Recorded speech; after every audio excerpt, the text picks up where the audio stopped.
Or the disrespect before you play better button check. Button check.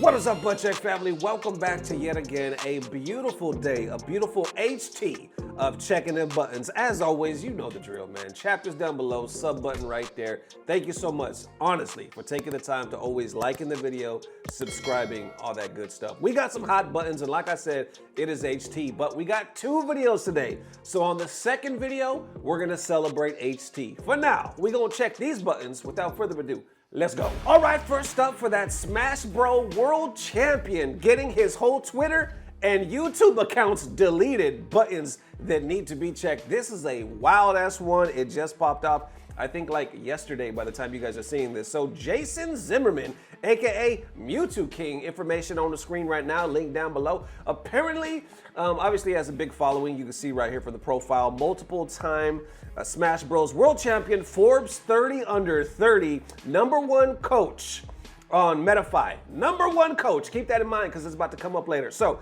he posted this just yesterday, I believe. Yeah, just yesterday. Check this shit out. Emergency, tagging YouTube creators, all that good stuff. I think even Twitch, yeah. My editor decided to delete/remove all my VODs and videos and much more from my Twitch and YouTube.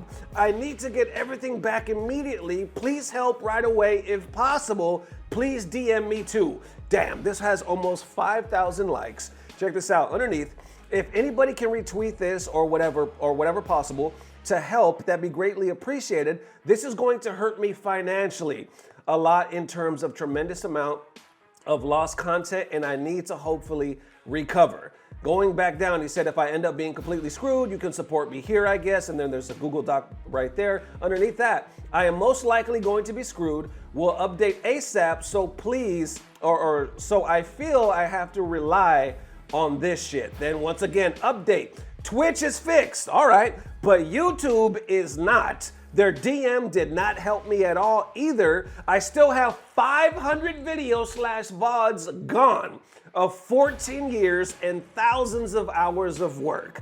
Underneath saying, I need to speak to a human at YouTube/Twitch, preferably someone who knows what they're doing that can actually help. Can anybody help? Underneath, I see FGC reacting. I see technical saying, or tagging YouTube, we need a real human to fix this. Over a decade of work has been deleted maliciously. Other people tagging. Now this is the one that stuck out to me, because this is probably one of the first questions that you ask yourself. Why did he or she do it? And of course we gotta click on that because other people are responding saying crashing out about coaching. Not a joke, that's what really happened. If you click on that, they say, how do you know? Others respond saying it happened publicly in a Twitch chat. If he did delete the video, which he doesn't confirm or deny, then that's the only motive because of not getting coaching, which Mewtwo King or M2K didn't even deny him. It was more of a scheduling issue, and there you have it. There's some more comments right here. Let me see if I can kind of go through them real quick, but that was like the big one. That was like, oh shit, did it really happen over coaching? Crashing out over coaching, can you believe that? After you recover your stuff, sue the hell out of your editor. Why did he or she do this? Get back, man. Signal boosting this. Let me click on this one too to see if the same thing. Mewtwo King has been the biggest voice against Melee community, and he doesn't play with their agenda. Okay, so that's a whole different one. Wouldn't be surprised if it's because of money reasons. I like M2K, but he has a history of forgetting to pay people like my friends in the CFL. Okay, so it just got more fuzzy. If there's an update to this, I'll let you guys know. As of right now, that's all he posted. I don't know what it is. The other one did look pretty convincing when they were like, oh, it's probably a scheduling thing. Well, that's fucking wild.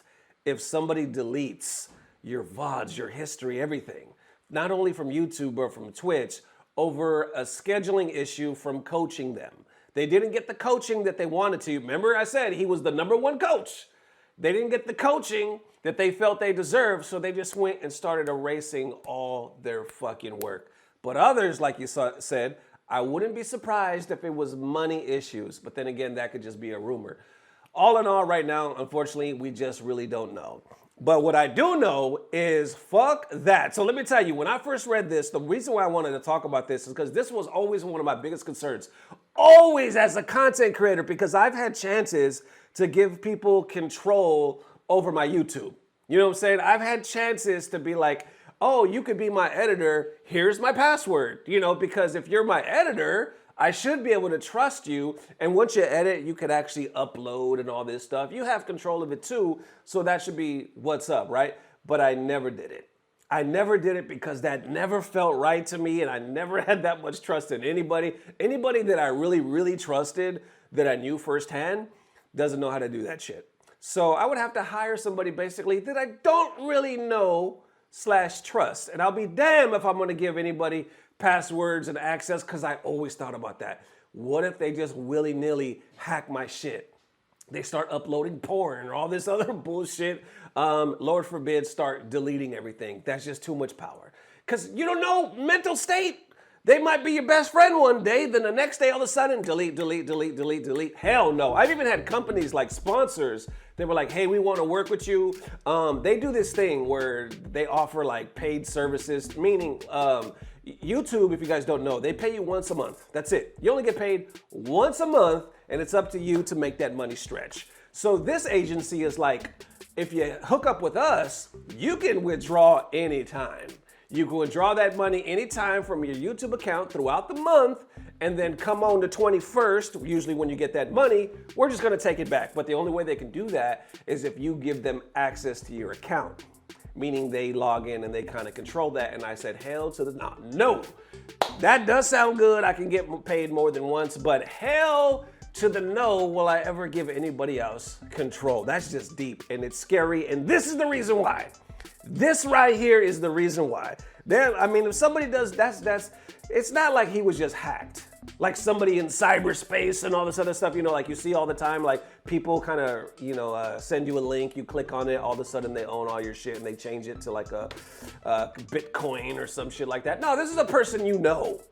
This is a person you know, and that's the most personal thing. I mean, that's fight. I don't know a better reason to fight than this. Like, holy shit. No, we know. All I'm saying, next time I see you, something's gonna happen. That's all I'm saying. That's all I'm saying. Heart goes out to him. I don't know the reason why. Hopefully it's not some shit that comes out where you're like, yeah, he deserved it.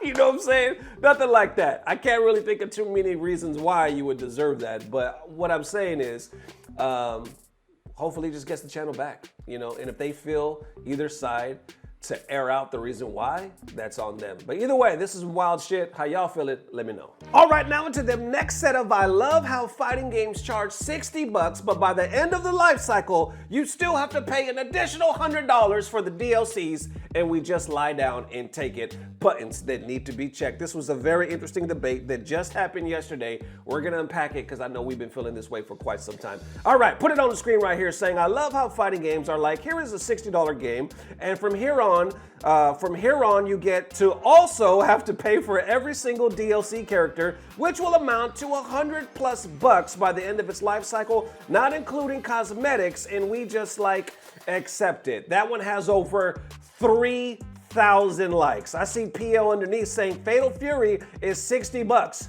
And it includes the first year of DLC for free. So should we just expect you on the game? Basically take a little shot back like, okay, if that's a big deal to you, how about jump on some Fatal Fury? Because that shit is 60, but you get the first year free. So what's up now? Jump on some Fatal Fury. I saw some responses to that. People are like, holy shit, I didn't know. That makes me want to check it out. That's what's up. But others are like, fighting games being live service games are the worst thing of all time. They respond saying, ain't that the truth? And this is way better than it used to be when we were buying Street Fighter 3 4 times at full price for what was essentially a balance patch and 4 new characters. I still prefer getting my DLC characters up front rather than peppered in throughout the year though. That one has 155 likes.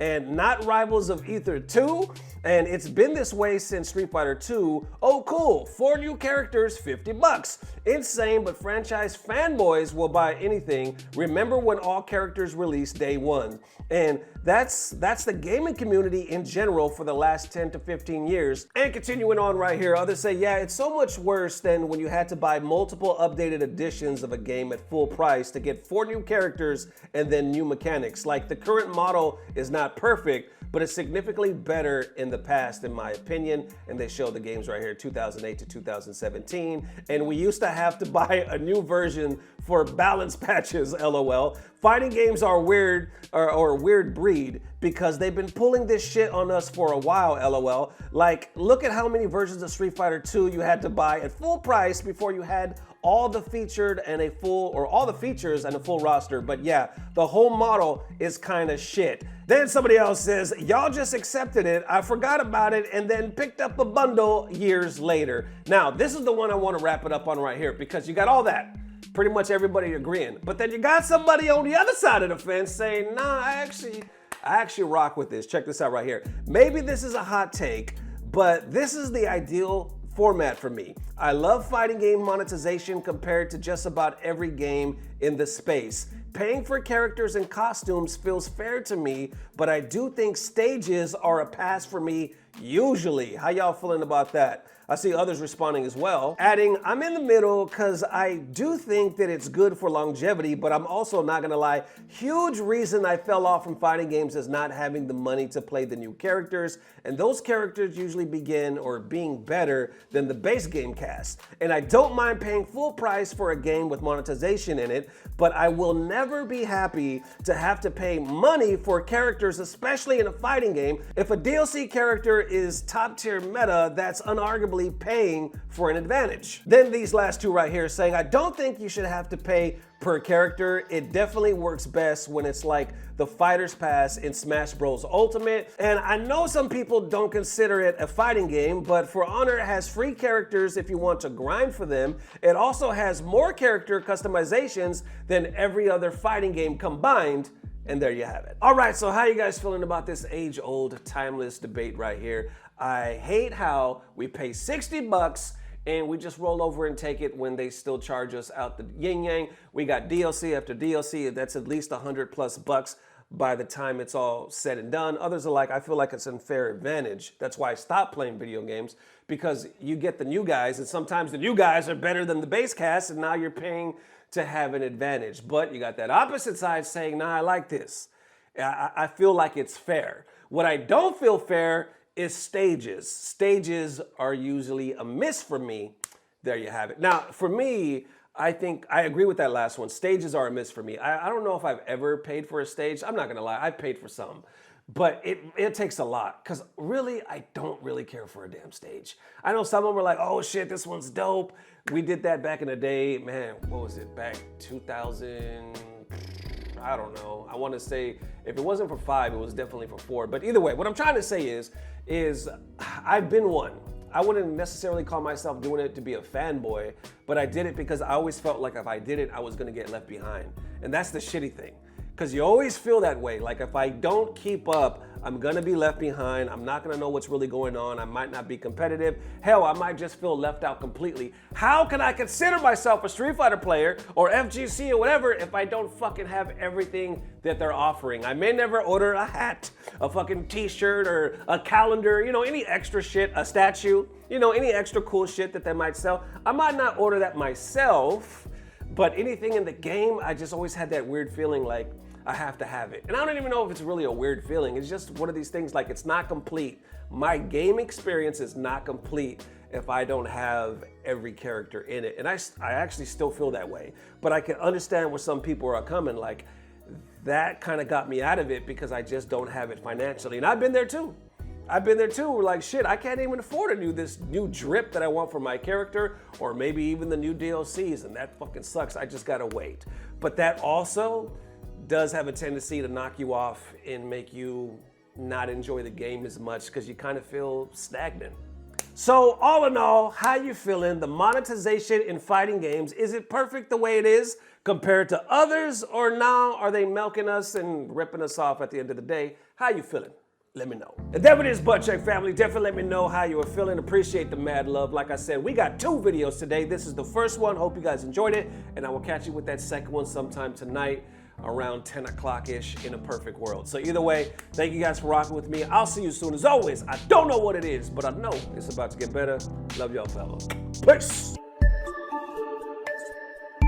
Blah, blah, blah. Subscribe. You can!